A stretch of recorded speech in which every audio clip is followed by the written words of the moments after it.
Because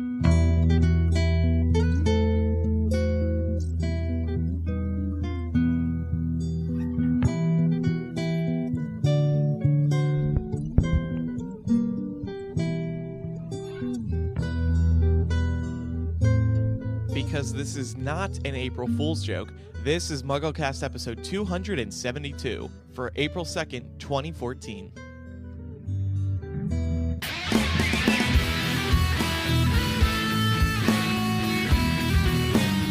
This week's episode is brought to you by Audible.com.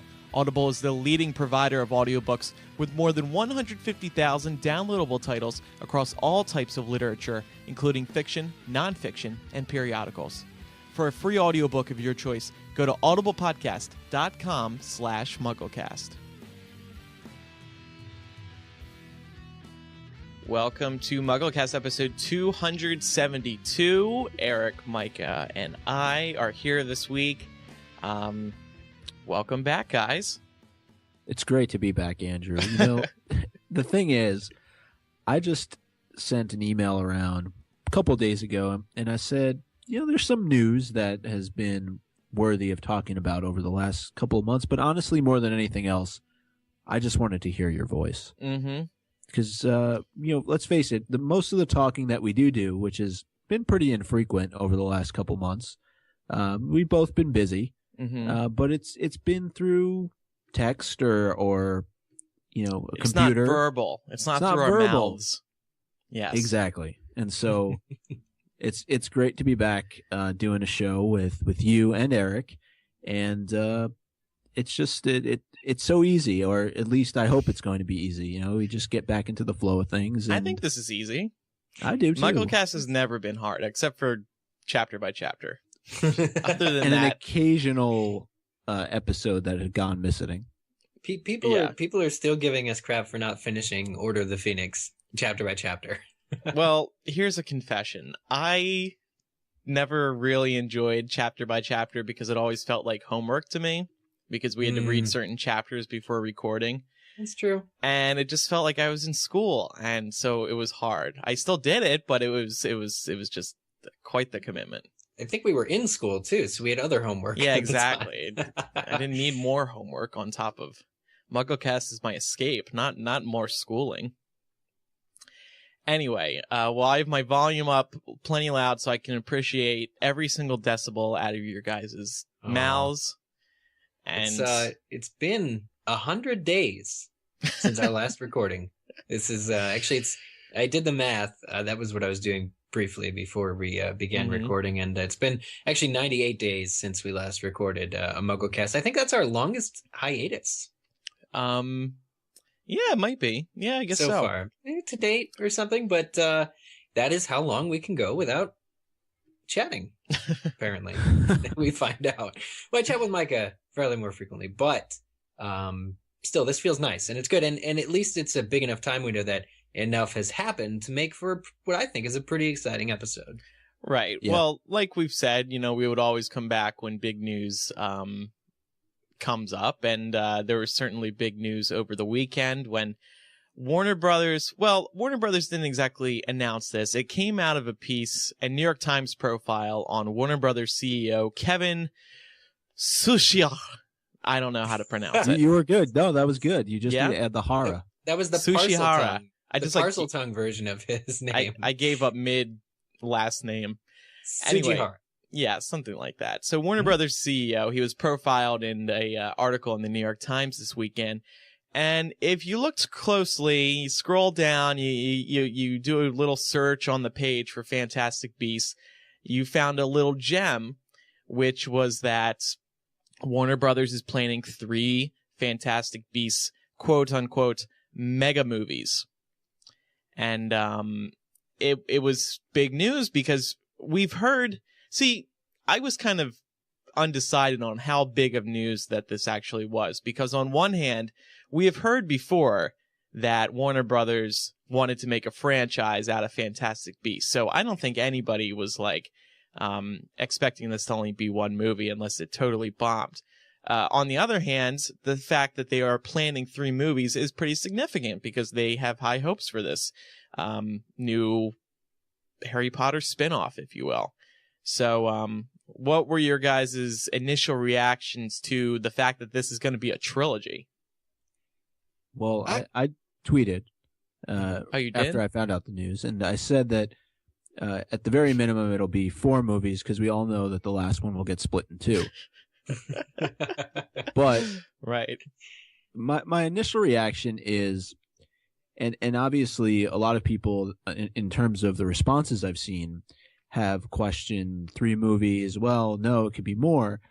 I think that yes, it can be more, but it all has to do with whether these movies are the success that Warner Brothers is hoping them to be. And chances are that you're not going to get a producer, a director, and a slew of actors to commit to more than 3 films at the very beginning. I don't think they're going to sign on for 7 right from the start, even though I've seen speculation about it, possibly going 7 movies. But I'm excited about this. It starts out in New York. It's happening about 70 years before Potter. Mm-hmm. And it's going to be interesting to see how they alter the landscape to reflect that time period. And hopefully that means that a lot of stuff is going to be happening right in my neck of the woods as it relates to filming for this series. You think so? Oh, lucky you. Does your area... See, here's the thing. I've thought about that as well.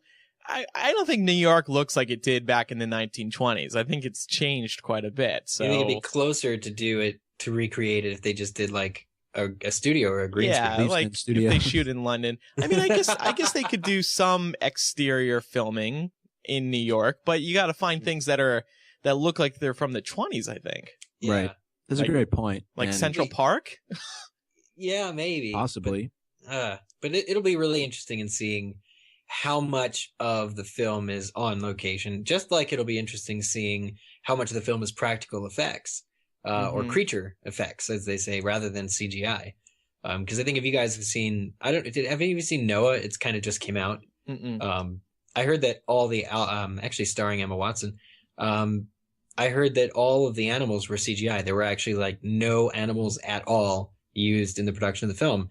And I wonder if that's... find a good animal actor these days. It's hard. They're all in unions. They have high rates. They're all dead. They're all Air Bud and Free Willy. Sorry, people. They're dead. And the dog from The Artist is terminally ill. Speaking of that, though, that most of that movie was actually shot here on Long Island. Really? So again, I'm not saying that Long Island was the focal point for that biblical tale, but as far as places around New York, what I'm interested in, though, is what areas of New York are going to be connected to this magical world. And it'd be interesting to see what kind of ideas pop up in J.K. Rowling's mind, thinking about simple things like buildings or marquee locations around the city. Andrew, you mentioned Central Park. Is there a Diagon Alley of sorts in Central Park? I don't know. It's going to be interesting to see. District. Well, I was thinking too, like you think of J.K. Rowling's kind of humor with areas that are already, big and bustling, like King's Cross Station. If she took like Grand Central Station and made it twice as big and massive, and have it had like a secret underground. Hell, that could be the market for the beasts. Could be in an underground basement. We just don't know. Like, I think that's kind of the most exciting thing about these movies. And when this news broke about 3 movies, I kind of harkened back to the fact that Joe would be writing it, which we found out, I guess, first, that she's writing the screenplay for at least the first one. This news that there will be 3 kind of makes it seem like it wouldn't be too much of a stretch if she wrote all 3, at least the first 3, even if they make more. What do you guys think? I mean, I think that jump could possibly be made. Perhaps, as has been the case with JKR before, she begins writing and then comes up with all sorts of extra stuff, and people think it's gold because it is. We're going to continue in a moment with our discussion on Fantastic Beasts and where to find them. But first, I'm going to tell you where to find an audiobook. See what I did there? Today's episode is brought to you by Audible.com. It is the internet's leading provider of audiobooks with more than 150,000 downloadable titles across all types of literature, including audio versions of many New York Times bestsellers. For listeners of MuggleCast, Audible is offering you a free audiobook to give you a chance to try out their great service. And today I'm going to recommend something that is pretty timely. If you follow entertainment news, you may have heard that another one of John Green's books is going to be turned into a film. That book is Paper Towns. We know that The Fault in Our Stars has been shot, and it's going to be hitting theaters this June. The next book to be adapted will be Paper Towns. And I noticed when I took a look the other day that Paper Towns has soared to the top of the Audible bestseller lists because there's a lot of interest now. Why are they adapting this one next? You will be able to find out by listening to it for free. Just go to audiblepodcast.com/MuggleCast for a free audiobook. It can be Paper Towns, Fault in Our Stars, any of the books that Audible has in their store. audiblepodcast.com/MuggleCast. And we thank Audible for their support of the show.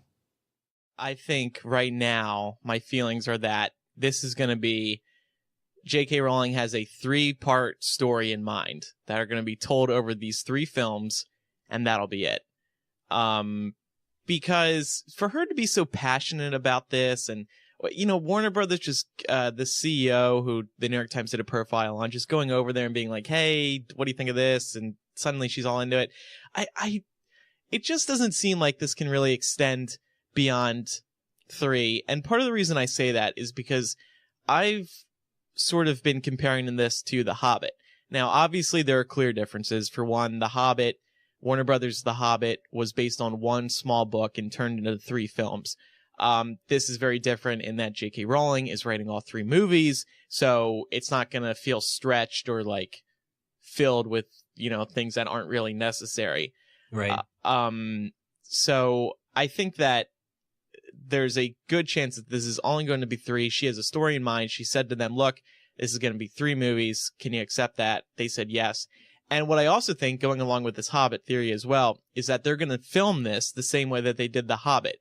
And that is same director for all 3 movies, film all 3 back to back to back, release all 3 1 year apart from one another.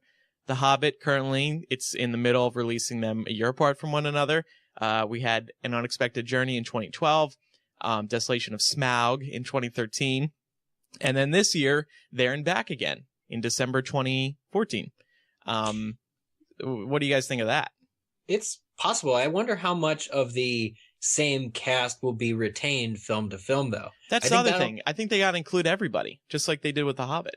Oh, you think so? Yeah. Mm-hmm. See, that's kind of like, I wonder if it wouldn't, in fact, like go to opposite ends of the earth, like kind of like the Indiana Jones trilogy.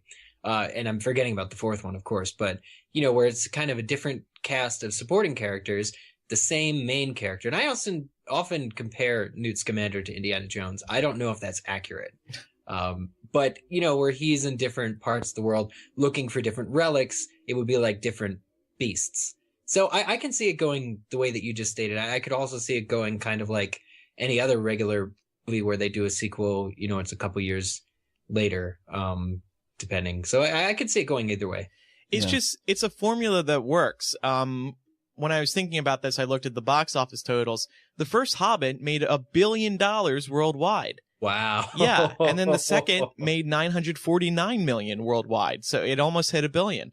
The third one, time will tell. Maybe it'll be a bigger box office than number 2, because for the same reason that the final Harry Potter and the final Twilight did so well, everybody wants to see, oh my gosh, how's it going to end? That's a draw for people.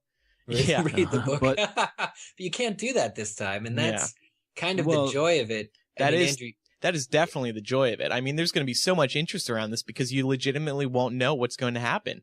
And if J.K. Rowling's going to write a compelling enough story, like she did in the Harry Potter novels, then this is going to be a huge box office draw. And just like you were saying, that kind of makes it great, the fact that she's writing these movies, because there won't be stuff that's stretched. There won't be stuff that's left out. It will be exactly as specific as the books were, because she's able to write. She's writing specifically for this format. It doesn't need to be adapted. Everything that she wants in there is going to be in there, and there won't be you Well, I know, don't a know book about that. that contains more. There will be stuff that gets cut. Well, but I mean, in terms of what's absolutely necessary, No, like she's going to play a very big role in this. She is making that call versus, the screen artist or screenwriter, Steve Kloves. Yeah, or that other guy, Goldenberg. Yeah. So one thing I did look up though, because you kind of got me interested in what you said with Grand Central Station. Grand Central Station was created in 1871. There you go. So there's a very good chance that this station will play a large role in these movies. And I think that the architecture more or less has stayed the same. It's been, certainly restored. I'm sure it's at one point or another. But that would be a place, talking about what has the look that it could have had back in the 1920s. Grand Central would definitely be one of those places in New York. Yeah, and I understand that Apple Store has actually been there since its inception as well. So that'll be a pretty cool scene. Those things can be removed. They can be removed. No, I'm kidding. I mean, Grand Central compared to Penn Station. I mean, Penn Station is a abomination as far as I'm concerned. Well, I think we. Yeah, I can't imagine Newt going through there. Oh gosh, yeah, no, not Penn Station. The bus terminal. Ugh. Mm-hmm. But I think we said this before when we first read the news. Like, it's kind of not what you would think for a Beast movie to be set in a major bustling city, because you think of these beasts as being kind of in the wild and rural areas.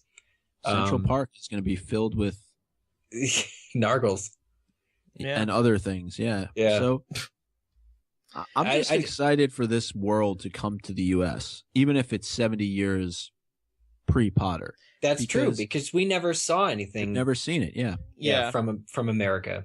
And you know what? I may be reading a little bit too into this, but I noticed in that profile when I was reading it carefully for any other clues that it says that the story will be starting in New York. Now, like I said, I don't know if I'm reading too much into this, but could that possibly mean that this story is going to go abroad? Is it going to go back to the UK? If it's quote unquote starting in New York, or is the New York Times just saying the story starts there because it's the beginning of the story? Dummy. I think I'm reading what you're reading. It's going to, I think he's going to travel. I think he travels and is discovering, these beasts in their natural habitat. So like, rather than having this movie be an adaptation of the textbook, it's kind of the story that led to this main character writing that textbook. So he's going to be going around finding each of these creatures, and I'm sure there'll be more creatures than are in the book. But it's kind of going to be him abroad is just how I see it. I mean, maybe one of those animals gets let loose in New York, and that's he's the one who's tasked with catching it. It'd be kind of cool. But I think, there's definitely a lot of potential for him to travel to each of these these beasts' natural habitat. Yeah. Right. I mean, I agree. Just a reminder as well, he went to Hogwarts. He was born in 1897, went to Hogwarts. So if this story's set in the 20s, that means he's pretty much fresh out of Hogwarts. He decided, okay, I'm going to go over to New York. Right. But I think we agreed on a previous episode that J.K. Rowling is going to have to rewrite a little bit of the history of this character, because I'm looking at the harrypotter.wikia.com entry for him, and he joined the Ministry of Magic after Hogwarts. He spent 2 years in the office for House Elf relocation. Then he joined the Beast Division and put his knowledge of magical beasts to good use. Then he was commissioned in 1918 to write Fantastic Beasts and Where to Find Them. So maybe this first movie actually follows him writing Fantastic Beasts and Where to Find Them? It's possible. I mean, I'd love it to see it take off at his graduation of Hogwarts. Wouldn't it be funny if they shut down the studio tour for a couple weeks just to put everything back together and show some Hogwarts sets? I mean, for the sake of getting fans really pumped, it would be very, very cool if we went back to Hogwarts at the start of the first movie. I mean, and then you get people like Emma said in a recent interview last week that she'd love to cameo in Fantastic, and it doesn't look like that will ever happen. I mean, she wouldn't really reprise her role as Hermione unless it was a time traveling Hermione, or if they did a super flash forward at the end. I mean, there aren't many Magizoologists, people with Newt's position. But I think both Luna and her husband, whoever that may be, become zoologists in the future of the Harry Potter books. So there's very few people who do what they do. And, you know, these casts, just like The Hobbit did with Frodo and some of the casts from The Lord of the Rings, you know, showing up in the Shire in the beginning and having it be a flashback. It'd be cool to do it. It'd be great to see. I think fans would love it. But I think this film is going to stand on its own in a really big way. Yeah, I agree. Mm-hmm. And didn't... Go ahead. No, you go ahead. Please.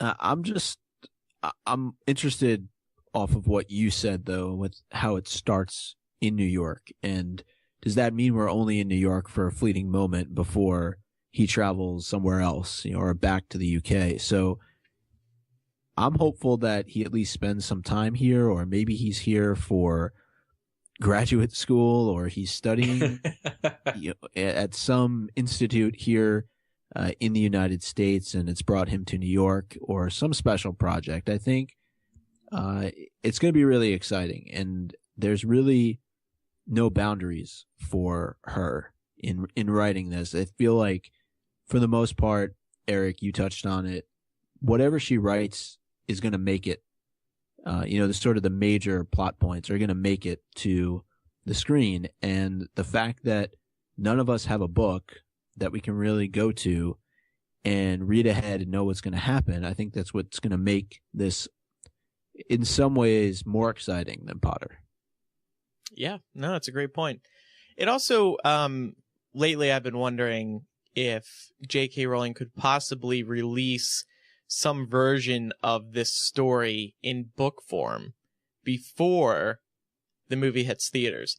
And what made me think about that is Seth MacFarlane, the creator of Family Guy. He is working on his first movie where he actually stars, his physical self actually stars in it, called A Million Ways to Die in the West. And he released a book version of it prior to the film's release later this summer. It's already out. If you go to bookstores now, you'll see it right at the front. It's called A Million Ways to Die in the West.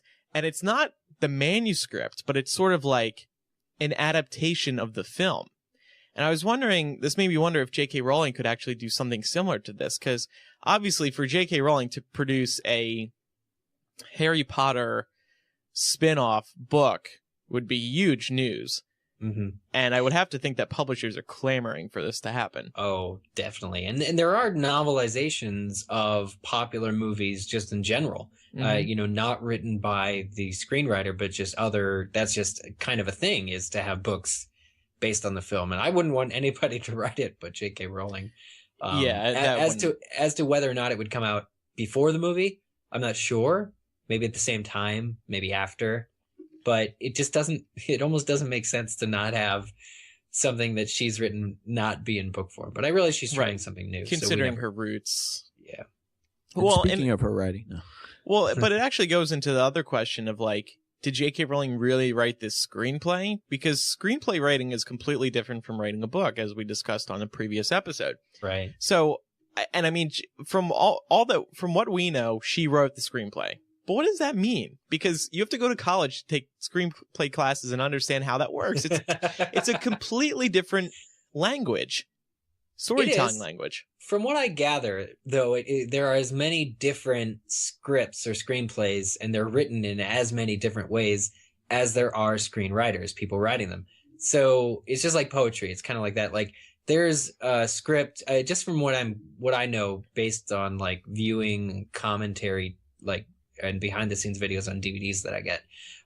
People talk about certain screenplays as being very visual. You have the dialogue, but then you have this very heavy description of what should be happening on screen at the same time. And I just imagine that Joe's screenplays will be like that, you know, where it'll be more like, they feel almost more like books, because you're telling exactly what the camera is doing as opposed to leaving it up to director, you know, to interpretation. So I think her screenplays will read more like books, and that comes from just her ability for detail. But I I don't know. It's like I really want to lay my hands on an actual screenplay of the Harry Potter books, or sorry, screenplay of the Harry Potter films to see specifically like how it was adapted, like how visual it is. They're definitely out there because when Warner Brothers submits the films for Oscars, they make those special Oscar for your consideration sites and they put the screenplays up for public consumption. Yeah. Okay. Yeah, but I think it would be a visual script. Because I think that's the way that, I don't think she'd be able to do it any less detailed. Mm-hmm. Because I do think of screenplays just like you. I think of them as being like skeletons almost. Like you fill them in with set design and all that other stuff, but the writing is basically just, it's dialogue. It's what you show on screen. It's not any of that sort of inner thought backstory stuff unless there is voiceover. Yeah. Mm-hmm. So what kind of release date do you think we're looking at? I still don't know. I mean, I want to think 2017. I think that's the earliest we can see it. 2016 seems too ambitious. Then again, Star Wars starts filming in May and they're going to be released. It's going to be released 18 months later. So yeah, I have no clue. There is no clue. I mean, for all we know, J.K. Rowling still writing the first. We just don't know. We haven't heard any progress updates. That's what makes it so hard. Yeah, I think you should get Robert Galbraith on the case. Well, Robert Galbraith is slowing J.K. Rowling down because, as we're going to talk about in a little bit, she's writing another story. She's writing like 5 more books. Yeah, talk about something else that she wrote that's turning into a whole series. Because there's that much character development to be had. So I think there's good hope for these Wizarding or these Fantastic Beasts movies. And Micah, you asked if they'd like be in New York for a second, but I think it'll be more than that because this was America during the Roaring 20s. And I think that New York was probably a huge cultural center at that time. And it would be hard to I think, just whisk him away. That would stink. But I think it's going to be there in a big way. Getting back to the idea of if there's more than 3 films, I have to think that Warner Brothers politely found a way to ask her if there's a possibility there can be more than 3. Or it could have been part of the deal that, J.K. Rowling's side of the deal was, look, I'll do this for you, but 3 and that's it. I don't care if you want to split it. It's 3, period. And, we also have to remember that after this Fantastic Beasts announcement initially came out last September, we saw that Warner Brothers trademarked Quidditch Through the Ages and Beetle the Bard. So there could also be a secret plan in the works to turn those into movies after Fantastic Beasts is finished. I would love a Beetle the Bard. Like sort of, how would they call it? Mini-series? Either a mini-series, like one for each one, or just different segments, a segmented film, like 4 Rooms or Grindhouse or all the bad adult ones I'm thinking of. But yeah, like that.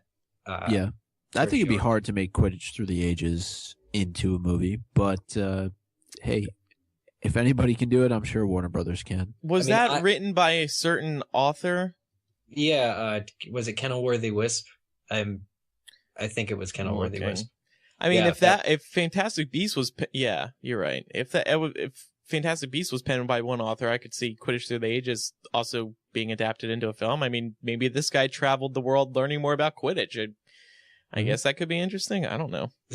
Well, what I know is what Mr. Sujihara, getting back to this interview, said to J.K. Rowling. Like, she said it took like one phone call and like discussion over tea or a dinner, like one day. She was all of a sudden committing all this time to writing, not just like a basic skeletal draft, but like the screenplay for this whole thing. And she said that the story was a bit of a story that she had tucked away in a drawer, like for her kids one day. Yeah. Which is just remarkable that, whoever this guy is, and this is a great story by the New York Times about how Mr. Sujihara was like the unexpected genius who is like negotiating all these billion-dollar deals.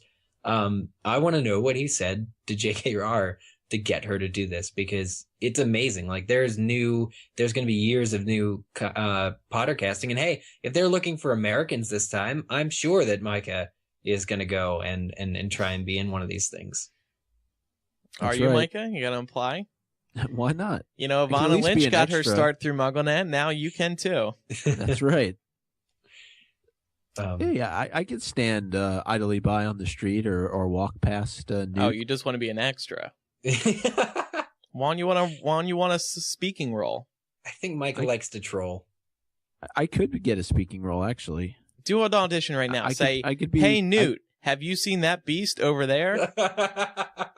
Hey, Newt, have you seen that beast over there? Yeah, perfect. It could use a little more of a New York accent, but... That's true. Can Micah do a New York accent? I really don't David have Heyman. one. You have an in to the casting department. That's true. That's true. That's true. Too funny. It's got to be more like a...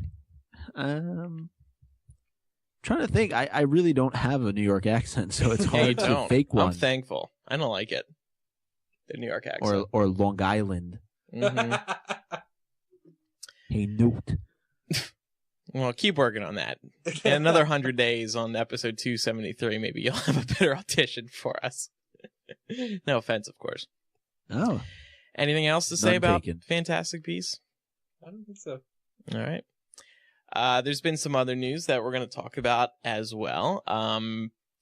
We're just going to go kind of in chronological order here, starting back in February. Does anybody else want to intro these stories, or do you want me to?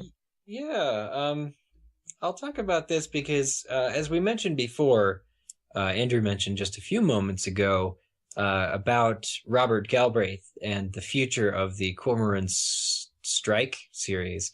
And a couple of weeks ago, J.K. Rowling spoke actually at Oxford, what it's like to write as a guy.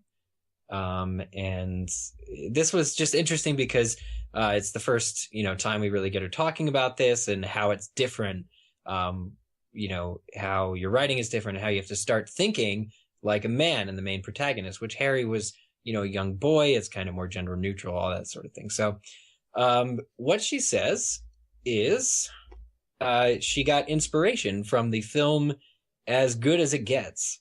She says there is a line. One moment.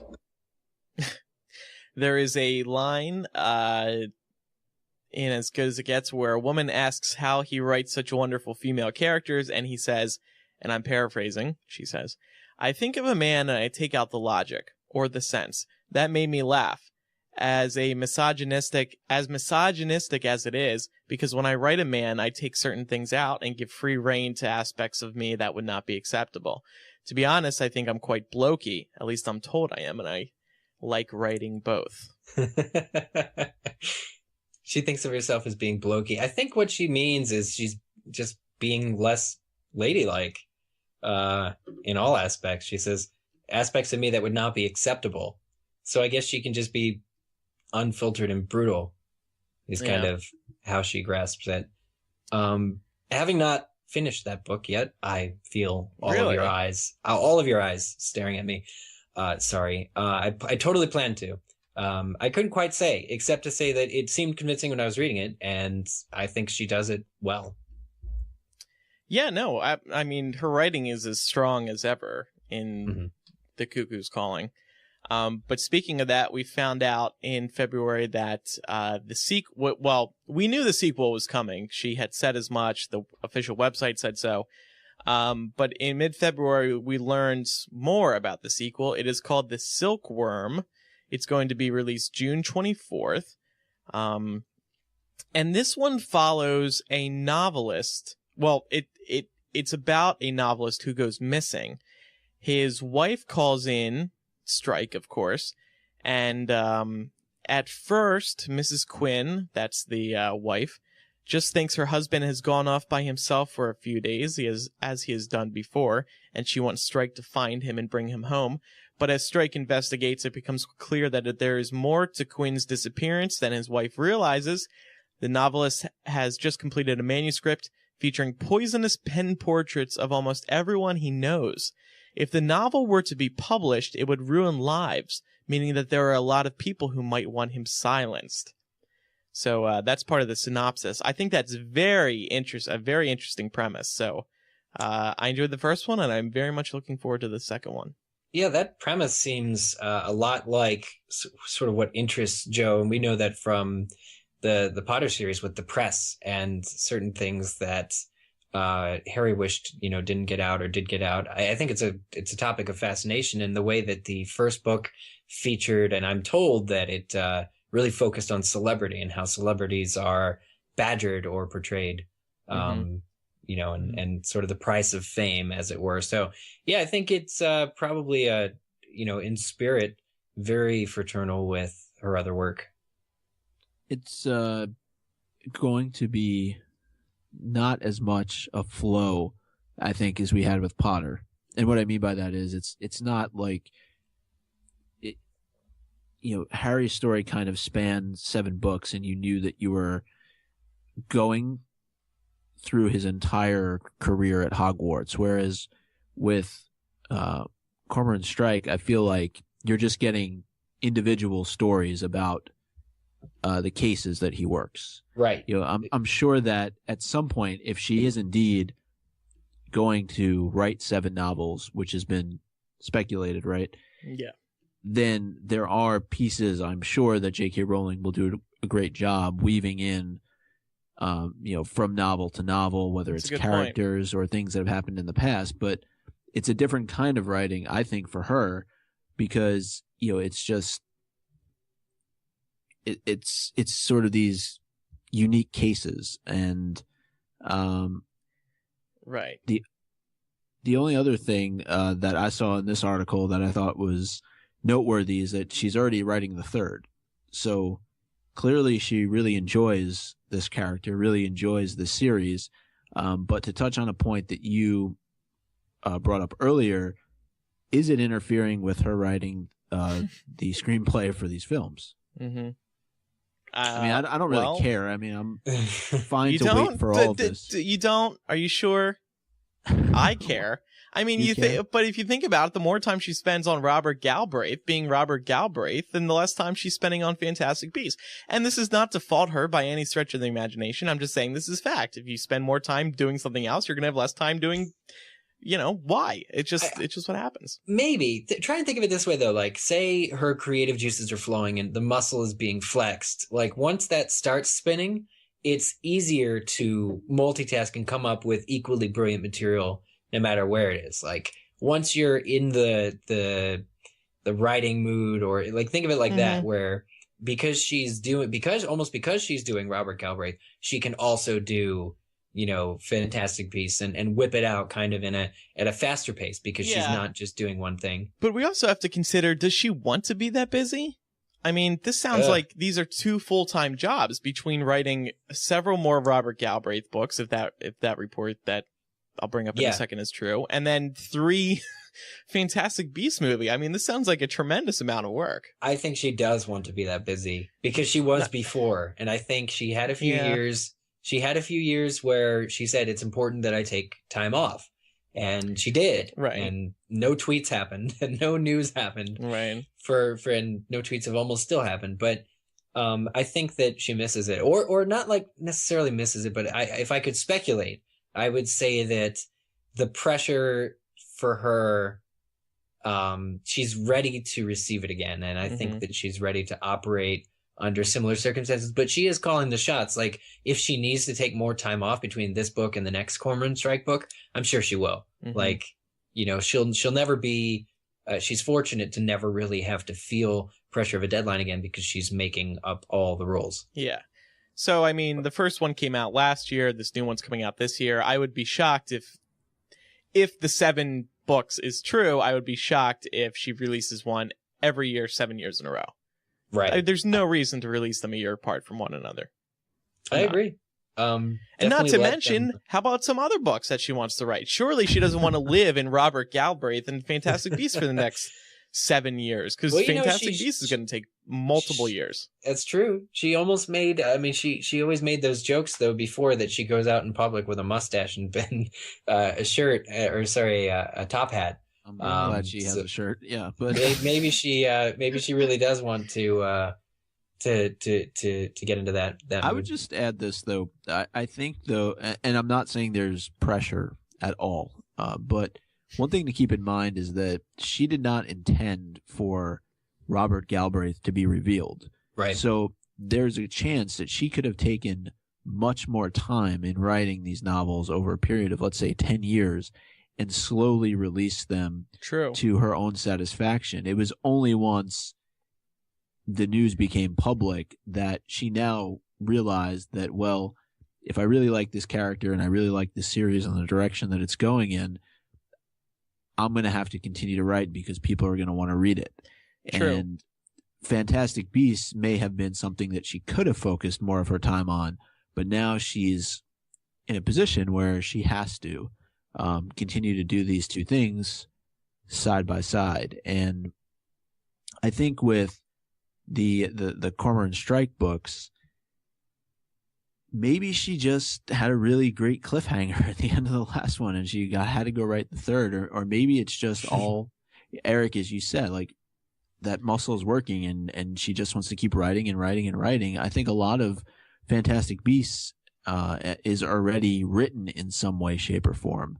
You know, maybe it's part of her hundreds or thousands of pages of notes in those boxes, and it's just a matter of piecing all of it together. And it's been written in some way, whereas this new series, you know, is fresh, and she has to dedicate a little bit more time to putting it together. I want to add that when we first found out about the first book, The Cuckoo's Calling, she said on the website, when the website was released a couple weeks later, she said the second one was already completed. So going back to Micah's point about the fact that these may have been written in advance, that is, we know for a fact that she had number 2 done before we even knew number 1 was written by her. Right. And that really makes you question how long it would have gone unnoticed. Yeah. With that said, also, I mean, we don't know for how much longer she wanted to keep it a secret, but I didn't get the impression that it was like she wanted to wait another year. I thought it was like another few months at least she wanted to wait. I could be wrong, but because I mean, how long can you keep that secret, really? I don't know. We'll never know, I guess, we'll never know the answer. There was one other news story based on this. Oh, by the way, real quick, where was it said that she is already working on the third one? Where did you see that, Micah? You said that, right? Yeah, Micah, you said that. Micah, own up to it now. It's in the headline that I'm reading. Where? It's this next article, third one already in progress. Okay. Yeah. Publishing sources say Rowling has been working on the third since last year, so it's a good chance that one is almost a wrap as well. Wow. Yeah, I mean, I guess it's not a surprise considering if number 2 was done last year, then number 3 is... Number 3 could be... Yeah, it was done this year. That makes sense. Yeah. Well, apparently, J.K. Rowling, we talked about this just a minute ago, getting into the mindset of a guy, she's going to be making a public appearance, apparently, as Robert Galbraith. This is happening on the Harrogate stage, which is 18th of July at 7:30 p.m., the Royal Hall in Harrogate. And it will be J.K. Rowling's first and only appearance this year as Robert Galbraith. Yeah, it's like fun. It's fun to joke that, oh, she'll wear a mustache, but I think she's a little too classy for that. I think she's just going to show up being her usual self and talking Robert Galbraith. It'll be interesting. I mean, hopefully she reveals a little more about when she, like these questions we've been asking, when she planned to announce Cuckoo's Calling. I would have to think it was before the holiday season last year, because that would have been a great way to boost sales.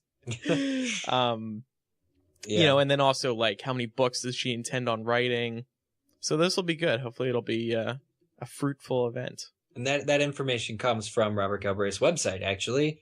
And apparently it's taking place during the Theakston, I don't quite know how that's said, Old Peculiar Crime Writing Festival in Harrogate, UK. Yeah, so obviously a good event for her to be appearing at. I remember when this first one was revealed, there was talk of studios looking into snapping up the movie rights, but we never heard anything else about that. So I don't know if that fell through. Those movies have already come out. They're just called something different. Yeah, exactly. David Heyman has him locked up. Yeah, he might. I mean, he might. And can I just say, I mean, we haven't done a show, but our good friend David Heyman got a hell of a lot of shout outs during the Oscars this past March. Yes, I was enjoying watching him in that show. Every time it went to him, Gravity won 6 BAFTAs and 7 Oscars this year, which he produced and Alfonso Cuarón directed. So, mad props to those gentlemen. Yeah. Where are we here? I think we're past all the Robert Galbraith stuff. There's Harry Bat. Oh, right. Good, you talk about that. It's just a little tidbit. Yeah, very interesting, tiny little tidbit here from mid-February. J.K. Rowling recently spoke at the Sheldonian Theatre in Oxford. Actually, it was the same date and time we mentioned just before. But she said that instead of Harry Potter, her title character was initially called Harry Bat. 2 T's. B-A-T-T. B-A-T-T.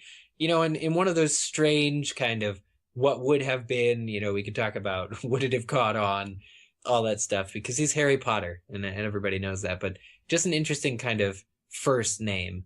I think the only other instance of that I recall is Luke Skywalker was originally called like Luke Starkiller or something like that in George Lucas's more badass first draft. It is badass, but it's more Sith than Jedi. That's true.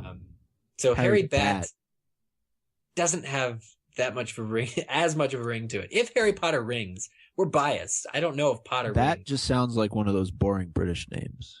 What, Bat? Yeah. Yeah, it's possible. Yeah, I'm glad she went with Potter instead. It made all the difference for all we know. We all remember Harry Potter Wizards Collection, the big, very expensive, complete box set. I don't think either of you guys bought it, right? Did you? Do you have No. it? Yeah, I don't have it either. I did not buy it. Oh, you got a review copy. If that's the one we're talking about, is it the one in the big box? Yeah. Yeah. It's got the map. No, they've made so many freaking versions of this thing. Yeah, no, the Wizards Collection is the big one. The super ultimate platinum horror edition. Now, lucky for you, they have a more affordable version. It's called Harry Potter Hogwarts Collection. This is a 31 disc set, so it comes with everything that was in Wizards Collection, but without all the gimmicks. So it doesn't come with the crazy box with the hidden compartments. It doesn't come with the map. It's just a lot. It's a scaled down version. What is that? It's discs only, huh? Oh, I think Wizards Collection came with a map, didn't it? I'm looking at the I think so. I think it came with the Marauders map. No, I said what fun is that if it doesn't have all the... Oh, what fun is it? Well, it's like $500 less fun, so... Yeah. That's the point behind it. There was another post about this, which I didn't bother linking to, but it has a few extra features that haven't been seen before. But what you kind of should take away from this collection, if you were me, is that there are still no bloopers or outtakes, which David Yates, years and years ago, I think it was 2011, we spoke with him and he promised, he's like, hey, this is going to be great. It's going to come out with outtakes, and there's a ton of them. We have a great blooper reel, and we've yet to see it, and it's not being advertised as part of this Hogwarts collection. So for me personally, I'm still holding off. It looks like a nice set, but it's still $225, and that just seems like a lot of money for the 8 movies. I know you get the bonus features, and you also get the 8-part documentary, which is interesting as well, but $225 for a aging movie series? Yeah. This is only for if you never had one of these movies before. If you already own them, you know, it's useless. And from what I understand, the extended versions of the films with the deleted scenes put back in are also not part of this set. Yeah, like it comes with Blu-ray 3D versions of Deathly Hallows Part 1 and 2, but only Deathly Hallows Part 1 and 2. Yeah, it's so weird to see. I keep seeing that in stores too. Deathly Hallows Part 1 in 3D. And that was converted to 3D almost like for home video, remember? Because the effects weren't ready by the time it hit theaters. Yeah, they scrapped it, yeah. Yeah, they totally scrapped it and didn't do it. So the fact that it exists in 3D now means they converted it after. And it's just interesting, like, to think about. I think it is 3D in the set that I have as well. Interesting. Yeah, I mean, it's all the same discs as Wizard's Collection, minus all those, like I just described, the gimmicks, the compartments, the fancy box. So, yeah, I mean, ultimately, though, if you're looking for a way to get all the movies, you can go on eBay and you can buy all of them used for like $30. I'm sure it's really cheap. Oh, even Blu-rays. They have, I think it was at Walmart, and the Blu-rays, they have Blu-ray double features of every 2 movies. So they have 1, 2, 3, 4, 5, 6, 7, 8. $5, $7, something like that. It was absolutely ridiculous. You get 1080p, high definition Blu-ray, unbelievable. And that was how I had the high def versions of the Harry Potter films. My favorite are the Ultimate Editions, because remember they were releasing those every few months. Right. I like them because they're all separate. You buy them all separate. And it kind of reminded me of like having books, like the separate. But they books. stopped them, did they? Or did they finally go through with all of them? I think they finally went through. Like, I see Deathly Hallows here. But the Deathly Hallows Ultimate Edition is movies 1 and 2. Oh, so it's combined. It's not separate. Yeah, on the box it says year 7. So I guess they all say year 1, year 2. Year 3. Right. So I liked those. I don't have them all, but I like those. Guys, I have to be honest with you. Looking at this next story does make me a bit hungry. Me too. I didn't eat dinner. Hungry for a park opening, which we don't yet have a date on. We were expecting to get a date, I think, on the reveal of when Harry Potter Diagon Alley theme park is coming. We don't have it yet. But there was a whole convention in January. It was mid to late January, like the 20th, where they had the press come in, and they actually had a bunch of locals. You could get tickets for it, and I forget exactly what the junction was called, but they did reveal celebration of Harry Potter. Oh, of course, yeah, of course. How generic! I should have known. Well, you may remember going way back. The initial name for the first one. This is the second one, but the first one was called Harry Potter Home Entertainment Celebration. Right. Remember that? Right. Yeah. Yeah, but anyway, they did get to preview, for some of the breasts, they get to preview the food that would be happening at the Leaky Cauldron. And to be honest, I think everybody went into the Leaky Cauldron and just can't say anything about it for another couple months. But the food that's happening there, just to kind of interest people who've been to the Wizarding World, you can get fish and chips, and there's this focus on British cuisine existing already in the Three Broomsticks. With Diagon Alley, with the Leaky Cauldron, there's going to be a few more options from what it sounds like. Steak and ale pie, chicken and mushroom pie, a number of additional pastries and creams for dessert. And I think the big thing that you should take away from this news story is going to be, of course, Florian Fortescue's ice cream parlor, which will exist in the Diagon Alley section. That's where Harry goes in book 3 to do his homework. And Florian helps him out, I think, with astronomy and gives him free ice cream. So that's totally going to be there, and it's going to be an ice cream park, and there's going to parlor, and there's going to be lots of ice cream flavors specific to that area of the theme park. So just some really cool things to look forward to. As I'm speaking now, my mouth is watering. I should just stop looking at these photos. The rumor, I think they're aiming for June for release. But there's also been speculation, it's running a little delayed, so maybe it'll be later in June or July. I mean, it's a big project, especially compared to the Hogsmeade, because this time there's a train involved. You got the mini expansion happening at Hogsmeade for the train, and then of course everything that's going on at Diagon Alley. So it's a pretty big undertaking. Do we know when Hollywood is opening? Next year. Next year? Yeah. Okay. It's like still in summer? I guess so. It's still, they just started going vertical on their construction here. So I would assume they're aiming for summer. I guess that would make the most sense considering Hogsmeade and now Diagon Alley both opened this year. But I'm not even that really excited for this Hollywood one, other than the fact that it's close to me, because Hollywood looks to just be Hogsmeade. I mean, they haven't released any concept art or anything, but I think it's just going to be Hogsmeade. I mean, they're really tight on space in Hollywood, so. Yeah, well, didn't they demolish an entire theater? Yeah. But like, there was zero room before that, so like. Now there's a little bit. Yeah. Okay. Yeah, it should be fine.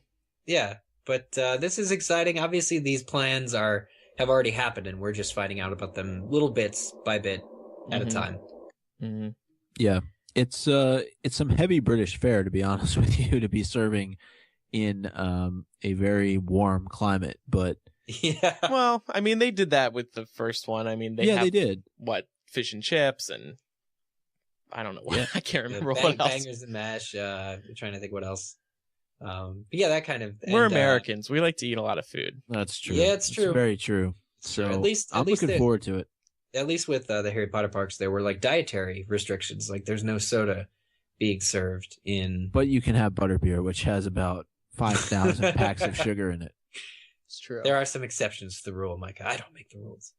So I think to wrap up the news discussion, we can briefly touch on our favorite subject, and that is Pottermore. And there's some new information that has been released courtesy of J.K. Rowling, who asked that all of her wonderful followers, I should say, and maybe some that are not her followers, retweet the hashtag Wizards for Scotland rugby team. And as a thank you for doing that, she gave all of the fans a deep insight into the history of the Quidditch World Cup. Yep. I didn't retweet it, but I did. I did not either. Read it. I do not follow her. It was pretty interesting, actually. She had a good amount to share. This was part one. She also did a second part where she revealed that Crumb is out of retirement for the 2014 Quidditch World Cup. I thought it was interesting that she was talking about present day tournaments, given that I don't think we ever heard about anything really going on in present day. Yeah, that's true. That's pretty true. Part one focused on the rules and regulations of the tournament, how it's governed by the International Confederation of Wizards Quidditch Committee, and talked a lot about the structure of the tournament, the history of the game, and some of the more unusual and controversial entries into the rule book. And you know, we're not going to go into detail here, I don't think, but no, we want to leave it up to listeners to go and experience it and read it for yourself. Mm-hmm. Now, what was the hashtag for? Yeah, was it for a specific cause? Hashtag Micah, follow me, please. No. If that gets 1,000 retweets, I will follow her. Oh, wow. Wow, okay. Retweets. Does she have to be the first one to tweet it?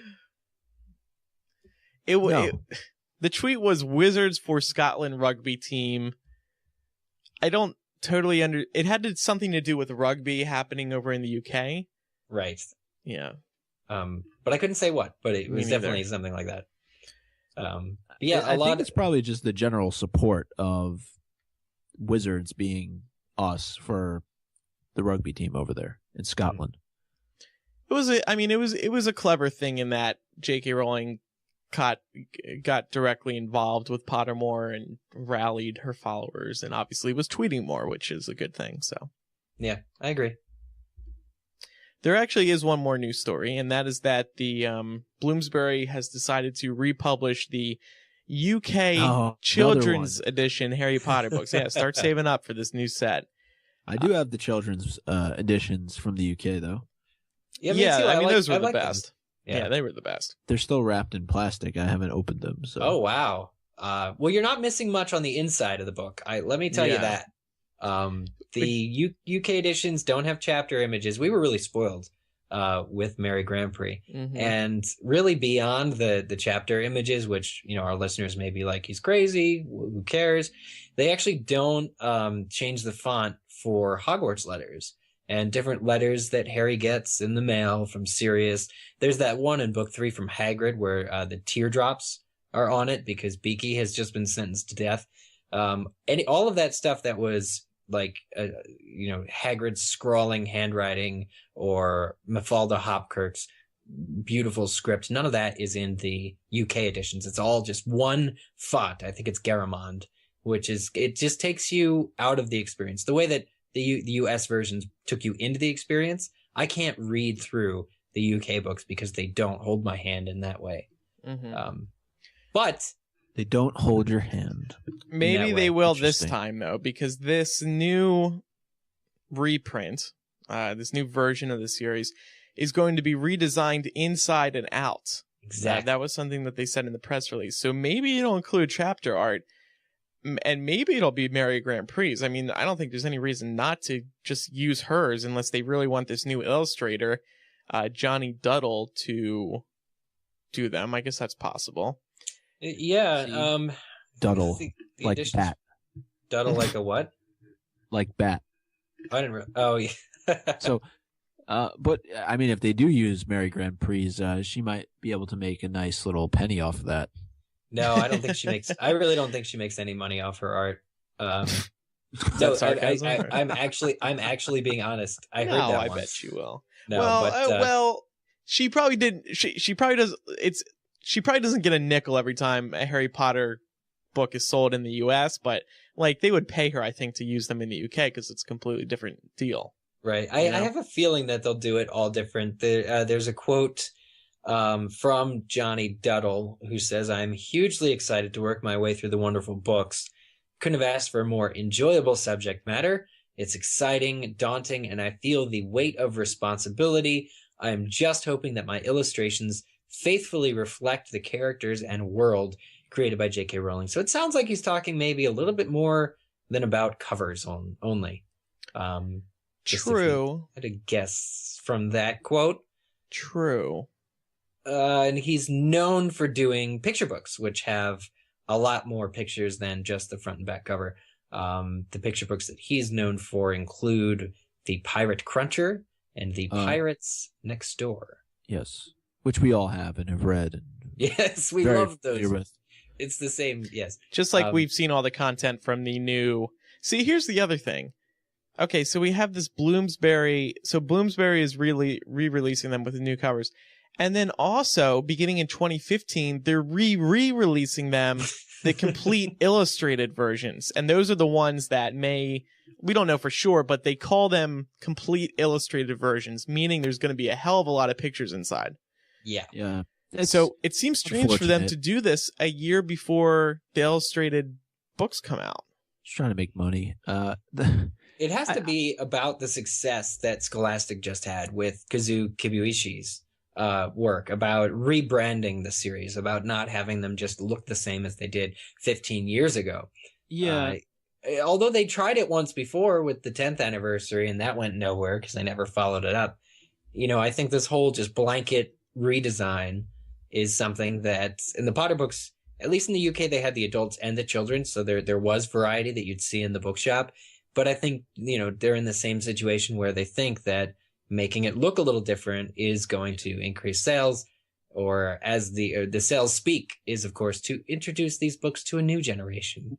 Well, that's it. And I think we've touched on that a number of times on past episodes, that a lot of the reason behind doing what they're doing, while financial, is also to reintroduce, or I should say introduce, the series to a younger generation, and based on the times and however the art is created might have more an appeal to a different generation. But one thing, and you guys can correct me if I'm wrong on this, but one thing that I have never seen happen to any book in the Potter series is I've never seen it jacketed based on the movies, and I think that that's something that Scholastic and Bloomsbury have done a great job of in not letting it get to that point. We should celebrate that right now, because if you think about, I'm sure there's a copy of Divergent sitting on store shelves now with Shailene Woodley's face on it. And Twilight did the same thing, and hell, Hunger Games and Hunger Fault in Games, Our Stars. Everybody's doing it. For some reason, J.K. Rowling could get away with it. Not doing it. You're right. So I'm very, very happy about that. Yep. As am I. So I wanted to, before we kind of wrap things up here, we did get some tweets in response to asking listeners what they thought about Fantastic Beasts.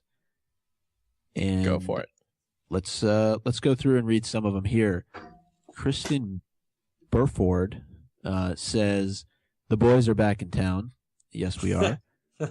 Fantastic Beasts is more original, so should fare better than The Hobbit. Reviews wise, yeah, I hope so. So long as the story's good. I mean, but box office wise, $1 billion is going to be hard to beat. But we'll see. Who knows? Yep. Tom Dell says it's fantastic in quotes. Very funny. Although we already knew. We knew back in 2013 it was going to be, quote, more than one movie. Right. So it's not much of a surprise. Okay. Right. I said that, guys. Remember? Samantha at Gordon Samantha _ says, "I'm mostly excited about anticipating the next film without knowing what's next in the story. It'll add new excitement for fans." We said that as well. Good point. We had something it was a tweet from this person, The Art of Spying, who said, "It's fan bait, but as fans, we couldn't be more thrilled." What does that mean? It's fan bait? That people can't help but they won't be able to resist going in to see it because, oh my gosh, it's a Harry Potter spinoff from J.K. Rowling. Oh, but if you're talking about something that's like legitimate, it's definitely something written by J.K. Rowling. Yeah, no, I think she's just saying it's incredibly tempting to want to see it, even though you're not sure of it. Okay. Yeah, I get that. I get that now. Thank you for clarifying. Because, I mean, like, we're all really excited about a project we have no clue. We don't know anything about. We don't know anything about it. We know the character's name, so what? And it involves beasts. The main character's name, yeah. It's true. Shelby Marie at Shire Badger says, "If JKR is okay with it, then so am I. I'm ecstatic to learn even more about the wizarding world." And, I had that view as well until she decided to do this pre-Hogwarts Harry Potter play. So count me a little more skeptical than I was previously. I would agree with how you feel about the play. Yeah. I mean, don't get me wrong. I'm really excited for Fantastic Beasts, but it's hard to argue that Harry Potter's pre-Hogwarts years are going to be really exciting, but listen to our December 24th episode for more on that. Yeah. Mario Padilla sent 2 tweets because he couldn't fit it all in one. He says, "Is it Mario? Mario is, of course, the Nintendo character. Oh, I always say Mario. But this could be Mario. I don't know. I've known of Mario for a while. This Mario. Tweet at us. Let us know. I don't see why some people are mad/upset about this. There really isn't source material. This is all coming from Joe's imagination. She can make as many films as she wants, and I will go see them. Right. And that's why the Warner Brothers CEO flew over there. He knew it was worth a shot. Mm-hmm. And there are certain plot tricks and plot things that you can do when you're making a trilogy, if you know from the outset that you're making a trilogy. So I think the films will have some resonance between each other and references to each other and all that stuff. Yeah, it'll be fun to have this new trilogy. Zemmer, real quick, I just hope the level of detail is back. I know that's different when you're in a movie, but if she's able to pull it off in the same way that she did with the books, just think about all the speculation that will be going on. Mm-hmm. Agreed. Zemmer Galpaz says, "Hope this isn't an April Fool's joke," as we record here on April 1st. No, it is not. Actually, this is all a figment of your imagination. Yes, I haven't been recording this whole time. Yes.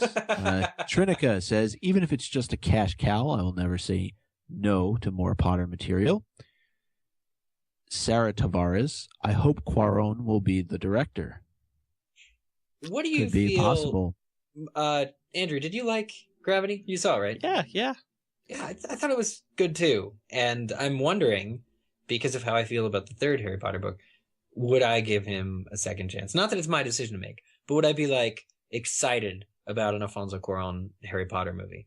And I think I would. I think I've reached that age where I can appreciate past Prisoner of Azkaban. I'll never quite forgive, but I think that what he did with Gravity was good, and I think that he would probably or possibly work well with some of those visuals of the time period. Oh, yeah.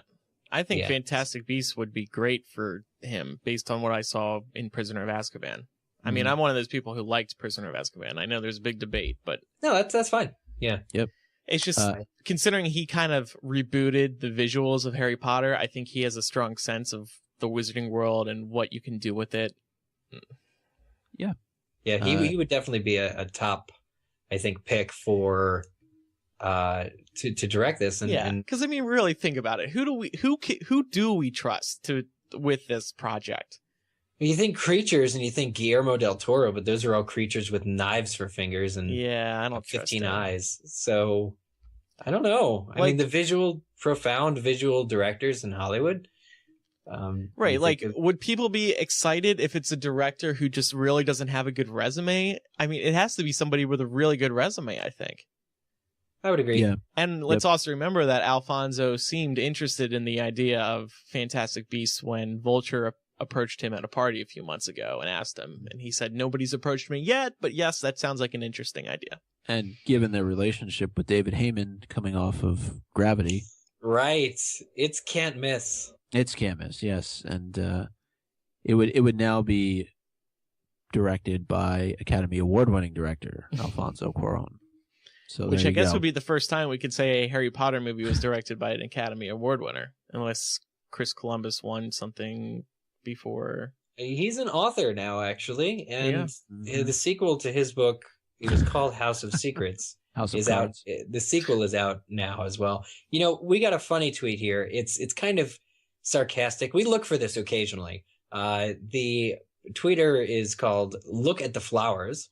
At Unky D on Twitter. That's a reference to The Walking Dead a couple weeks ago. Yeah. Thank you for pointing that out. No problem. Unky D says, anything that distracts J.K. Rowling from writing adult fiction can only be a good thing. Yeah. See, that's... I don't agree with that. Well...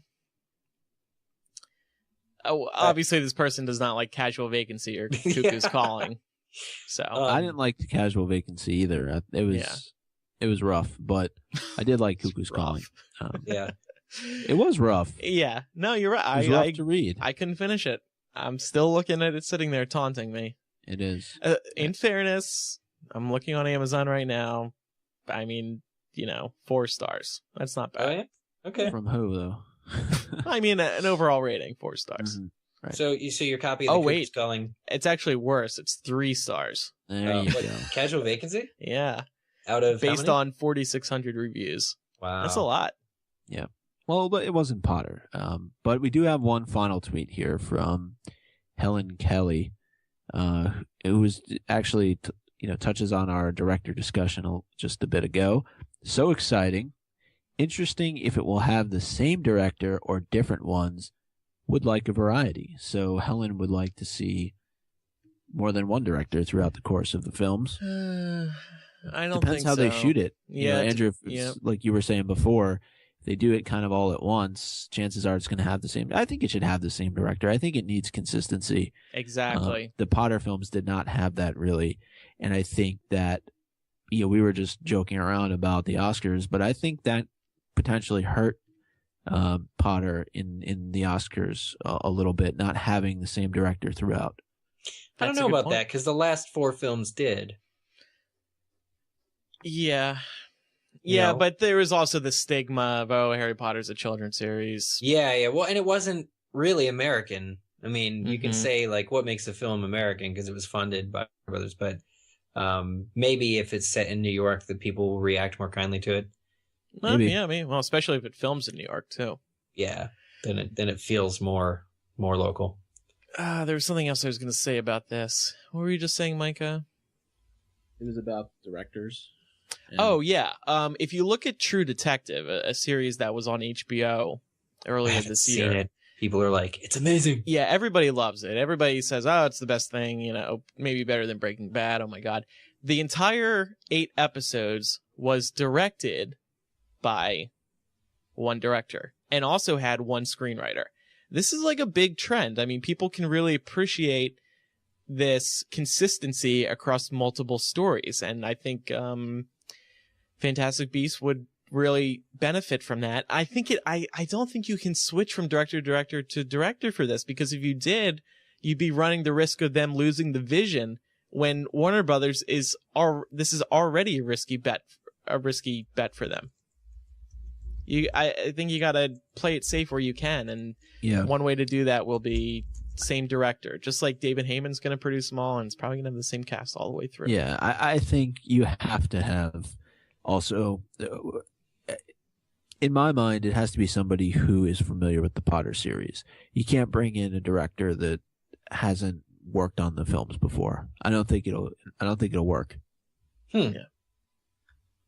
Yeah, I don't disagree. There's a certain, and I get this isn't Potter, but it is, and it's the same world. And I think, having Heyman there is a huge bonus. Be interesting to see who else kind of gets worked into the fold, across the board, that names that we're familiar with in different areas of the production. And I think director-wise, Cuarón's an interesting choice. I think, given the material, he'd be a great pick. And I hated Prisoner of Azkaban, so it shows you even I'm willing to come around on this. Yeah.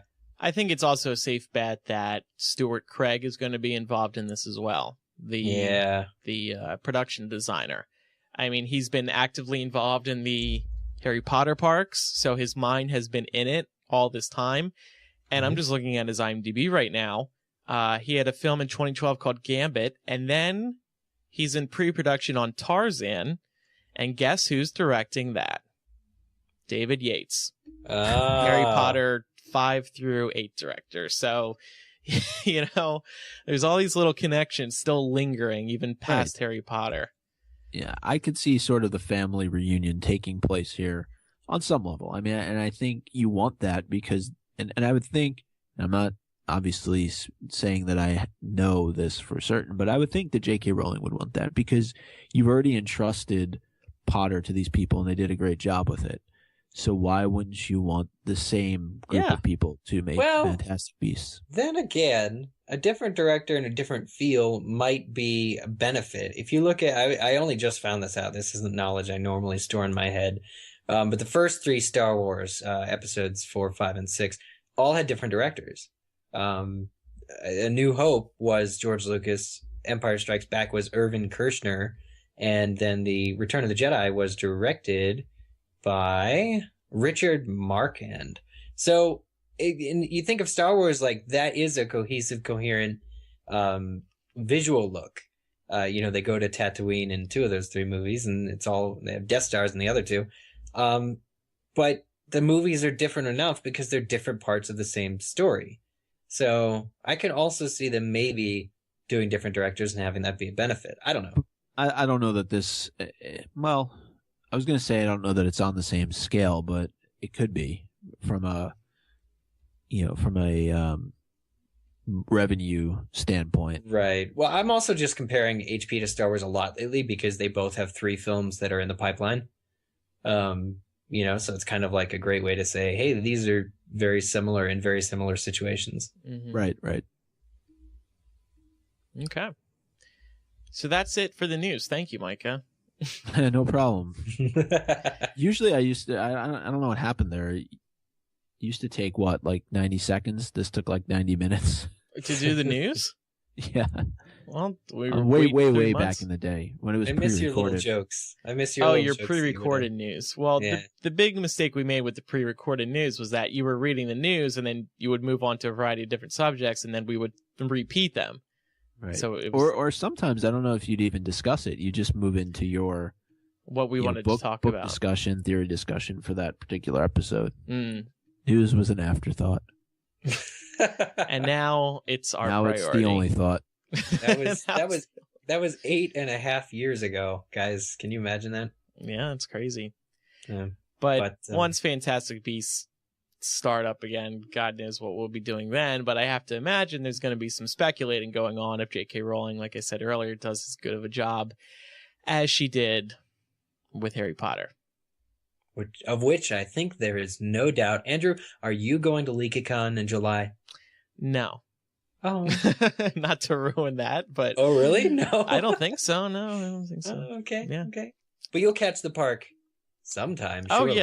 Oh, yeah. Of course. Okay. Wouldn't miss it for the world. For the Wizarding World. Yep. We did want to mention, of course, that LeakyCon is happening this summer. I know that Mike and I will be there mainly for our podcast Game of Owns, which we did want to plug. LeakyCon this year is taking place at the Orange County Convention Center from July 30th to August 3rd. Not sure what state registration is in terms of how full it is or if it's available. I know hotels are hard to come by at the moment. So head over to leakycon.com, but not today. Because right now it's actually a plumbing convention website for April Fools. Oh, that one I was invited to. The plumbing convention. Yeah. That one's in June. Maybe Mario will be there. But there's LeakyCon so again, that's in July. And then there's also one at the beginning of July called Shoot 212. And I've been just kind of writing about that on MuggleNet. It's taking place over the 4th of July weekend, so actually the 2nd to the 6th in July, and that is located at the Santa Clara Convention Center in Santa Clara, California. A little closer to you, Andrew. And the cool thing about Shoot 212 is that they're developing an entire wizard village that they're building inside the convention center for guests. Wow. A village? Yeah, it's going to be a village. It's going to be a town. They're going to have... Oh. Like, the programming rooms are going to be designed to be like Grimmauld Place. The different areas, like the kitchen, the attic, stuff like that. And then there's actually just going to be a town where, so like the vendor room is going to be like a marketplace, like as part of a town. And there's going to have like a courtyard for Quidditch and stuff like that. So it's pretty exciting stuff. The website is shoot212.org. Go check it out. I just bring it up because it seems like it's going to be pretty cool. And I'm going to try and get there this July. And then LeakyCon, of course, leakycon.com is the website for that. Yeah. And I think we can get into plugging other podcasts here really quickly. Eric mentioned Game of Owns. It is our Game of Thrones podcast that Eric and I do a couple times a week with Zach, Louie, and Selena. Who you've heard from time to time on this show as well. And we will be at LeakyCon, as mentioned. But the biggest news to discuss here is, of course, that the 4th season of Game of Thrones starts this Sunday, April the 6th on HBO. And that means we will be getting into our high season. I don't even know what else to call it. We struggle with off-season, on-season. So I think high season is... In season. You're in season. Yeah. Off and on and in. I like high season. That makes sense given high seas. I know Game of Thrones doesn't deal with ships much, but or maybe it does. Does it? We do. I need to start watching. But no, yes, you do. Yes, absolutely. Season premiere coming this Sunday, and we'll have an episode released the Monday following every one of the 10 episodes of this season, as well as some other stuff throughout the course of each of the weeks. So definitely be sure to check it out. You can go to gameofowns.com or our partner site, winteriscoming.net, for all of the latest information. And if you like what we have to say here and you want to hear a more adult version, you can check out Game of Owns. Okay. How's that? That was great. Very timely. That's why you guys wanted to do this podcast. That's it. I see now. And of course, I wanted to talk to you, Andrew. Oh, sure. And I want to plug 3 projects involving the word hype. First, of course, there's Hypable. Then there's Hype, the podcast that we do every other week on Hypable, general entertainment podcast. It's sort of a reflection of what you see on Hypable. And then Hype After Dark, which is on Hype Podcast as well. And me and one of my best friends do that. It's a general talk show. We talk real news, entertainment news, real life, all those kinds of things. So go to hypepodcast.com for that. That one is a subscription one, $3.99 a month, 4 episodes a month. So thank you, everybody, for listening. It's been a fun show, boys. We'll mention one more thing here. There is a new MuggleNet.com. You may notice that the MuggleCast website may be functional, maybe not by the time you're listening to this episode. It is going back up. We recently revamped MuggleNet.com. It's turning 15 this year, so it's, changes are happening. It's becoming a man. But we came up with a new, entirely new interface over on MuggleNet. So I do want to encourage people to visit MuggleNet.com for Harry Potter news. Just spend some time on it. Give it a chance again, because I think it's this latest revamp is very exciting, and we only do these sorts of things, I don't know, every 8 years or so. So it's really exciting, and that just happened. It's brand new, so go take a look. Just happened, brand new, and it's not an April Fool's joke. Right, right. All right. Well, thank you everybody for listening. I'm Andrew Sims. I'm Eric Skull. And I'm Micah Tannenbaum. And we'll see everybody next time in 200 days or next week, depending on what tidbit J.K. Rowling drops about Fantastic Beasts next, for episode 273, where Micah will also provide his audition for the Fantastic Beasts film. Yes, work on a New York accent. Goodbye. New York. Goodbye, everybody.